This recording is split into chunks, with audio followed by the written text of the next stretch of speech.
అందరికీ నమస్కారం. చాలామంది మాకు వివాహ యోగ్యం ఉందా లేదా? ఎప్పుడు ఎంత తొందరగా జరుగుతుంది? అంటే వివాహం తొందరగా జరగటానికి మంచి భార్య, మంచి భర్త దొరకటానికి మేమేం చేయాలి? అంటే ఆధ్యాత్మిక పరంగా ఏం చేయాలని. విడిగా మామూలుగా మిగిలిన ఉపాయాలైతే నన్ను అడగరు కదా! నన్ను అడుగుతున్నారంటేనే ఆధ్యాత్మిక పరమైన వాటిల్లో మేము ఏం చదువుకుంటే మాకు మంచి మంచి భార్య, మంచి భర్త లభిస్తారు అని అడుగుతున్నారని అర్థం. మంచి భార్య రావాలంటే పురుషులు ఎవరిని ప్రార్థిస్తే మంచి భార్య దొరుకుతుంది? శచీదేవి గొప్ప భార్య అమ్మ. శచీదేవి నిజంగానే ఎంతోమంది భార్యలు ఉన్నప్పటికీ శచీదేవిని గొప్ప భార్య అని ఎందుకంటున్నానంటే మహాపతివ్రత, లలితా మాత భక్తురాలు. అది కాకుండా ఈవిడ ఒక దేవేంద్రుడు చేసినటువంటి ఒక దోషం వల్ల పదవి పోతే ఆ పదవి తిరిగి అతనికి వచ్చేదాకా కూడా ఈవిడ పరిశ్రమించి లలితామాత కాళ్ళు పట్టుకుని ఆ పదవి భర్తకి మళ్ళీ తిరిగి వచ్చేలాగా చేయగలిగింది. అంటే ఏంటి? భర్తకి పదవి పోతే మళ్ళీ తీసుకొచ్చినటువంటి గొప్ప శక్తివంతురాలు, మహాపతివ్రత, గొప్ప ఇల్లాలు.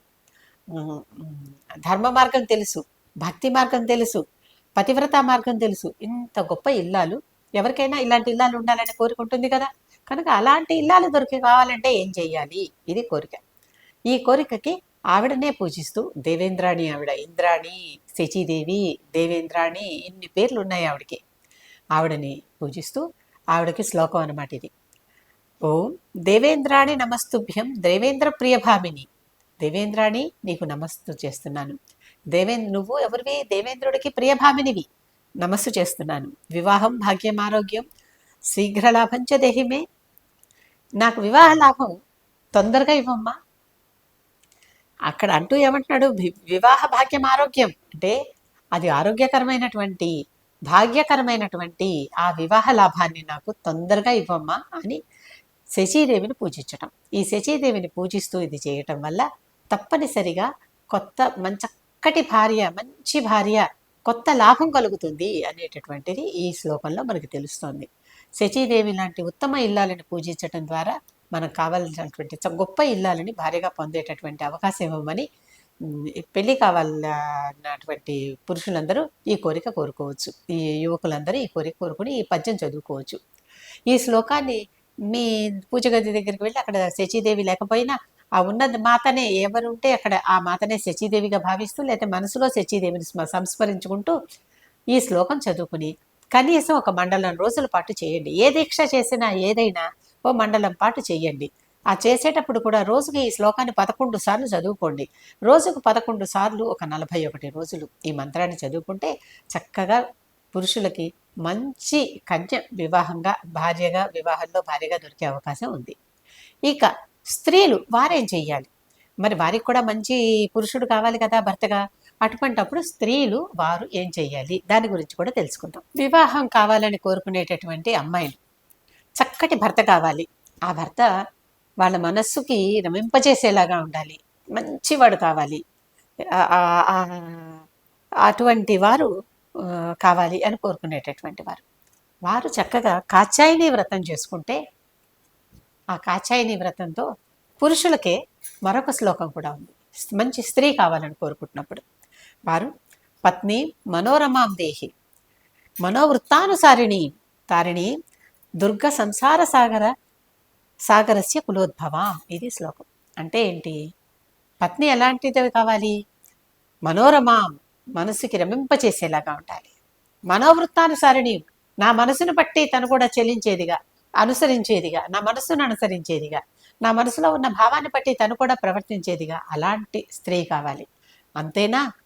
తారిణి, ఆవిడ నన్ను ఈ సంసార సాగరం నుంచి దుర్గ సంసార సాగరస్య కులోద్భవం అన్నారు.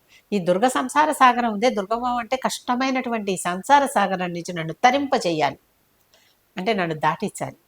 కులోద్భవం, చక్కగా మా ఇంటికి ఒక మంచి మా వంశం ముందుకు పెరిగేలాగా చేయాలి. అటువంటి భార్యని కూడా నాకు ప్రసాదించు అని దేవతను కోరుకోవటం. ఇది చండీ సప్తశతిలో కనిపిస్తుంది శ్లోకం మనకి. ఇవి చదువుకుంటూ ఉంటే ఏది చేసినా ఒక రోజుకో 11 సార్లు, చిన్న శ్లోకాలే కనుక 11 సార్లు చదువుకోవటానికి మీకు 5-10 నిమిషాలు కూడా పట్టదు. ఆ తర్వాత ఒక మండలం రోజులు చక్కటి భార్య రావాలంటే కొంచెం కష్టపడాలి కదా. వేరే ఇతర సాంసారికమైనటువంటి ఆ ప్రయత్నాలన్నీ మీరు చేస్తూనే ఉంటారు. మామూలుగా లౌకికంగా ఏం చేయాలో, ఆధ్యాత్మికపరంగా ఏం చేయాలో చెప్తున్నా నేను. కనుక చక్కగా మనసు పెట్టి శచీదేవిని, దేవి సప్తశతిలోని దుర్గాని తలుచుకుంటే చక్కటి భార్యలు లభిస్తారు.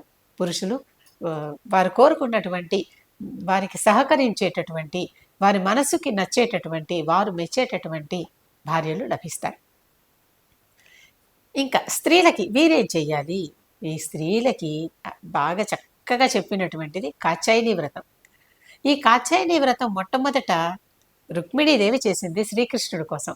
శ్రీకృష్ణుడిని వివాహం చేసుకోవాలని, ఆ శ్రీకృష్ణుడే తన పతిగా రావాలని, ఆ శ్రీకృష్ణుడు ఎంత అందగాడో, ఎంత మన్మోహనో తెలుసు కదా అందరికీ. అటువంటి మన్మోహనుడైనటువంటి ఆ పతిని పొందాలని, అటువంటి గొప్ప యోధుడిని పతిగా పొందాలని రుక్మిణీదేవి కాత్యాయని వ్రతం చేసింది. ఈ కాత్యాయని వ్రతం కూడా చక్కగా ఒక 4 రోజుల పాటు చేస్తారు దీన్ని. ఆ 4 రోజుల పాటు దీన్ని ధనుర్మాస సమయంలో చేస్తూ ఉంటారన్నమాట ఈ వ్రతాన్ని అందరూ. ఆ ధనుర్మాస వ్రతం కూడా ఇదే. తర్వాత గోదాదేవి చేసింది ఈ వ్రతాన్ని. చక్కగా రంగనాథుడు అంతటి వాడిని భర్తగా పొందింది. రుక్మిణీదేవికి శ్రీకృష్ణుడు దొరికితే గోదాదేవికి రంగనాథుడు భర్తగా లభించాడు. ఈ రకంగా ఇటువంటి గొప్ప మంచి ఫలితాలు ఉన్నటువంటి వ్రతం ఇది. ఈ కాత్యాయని వ్రతం ఎలా చేయాలో మీ ఇంటి పురోహితుడిని అడిగి తెలుసుకుని చక్కగా ఒక మంచి సమయంలో మొదలుపెట్టి, ధనుర్మాసం అయితే మరీ మంచిది. కానీ ధనుర్మాసం అంటే మళ్ళీ ఇన్నాళ్ళు ఆగాలి కదా అని అనుకునేవారు చక్కగా ఈ వ్రతాన్ని చేస్తే, మనకి ఈ వ్రతం చేసి గెలుపొందిన వారు, ఈ వ్రతం చేసి ఫలితాన్ని సాధించిన వారు రుక్మిణి, గోద, అంతకంటే గొప్పవారు ఎవరు కావాలి? అటువంటి ఉదాహరణలు దృష్టిలో పెట్టుకుని చక్కగా కాత్యాయని వ్రతం చేసుకుంటే కాత్యాయని కృష్ణుడికి దగ్గర చేస్తుంది. కాత్యాయని అంటే కచ్చుడనే మహర్షి కూతురు, దుర్గా రూపం ఈవిడ. నవదుర్గల్లో ఒక రూపం కాత్యాయని. కనుక ఆ కాత్యాయని మాత వ్రతం చేసుకుంటే కావలసిన చక్కటి అందమైన, మనసుకు నచ్చిన, మనసుకు మెచ్చిన, గొప్ప పరాక్రమవంతుడైన, నలుగురు గౌరవించేటటువంటి భర్త లభిస్తాడు. కనుక స్త్రీలైతే కాత్యాయని వ్రతం చేసుకోండి, పురుషులైతే చెప్పినటువంటి శ్లోకాలు చదువుకోండి. మంచి సహచరుడు, సహచరి దొరికి సుఖపడతారు జీవితంలో. ఇదే సంగతి.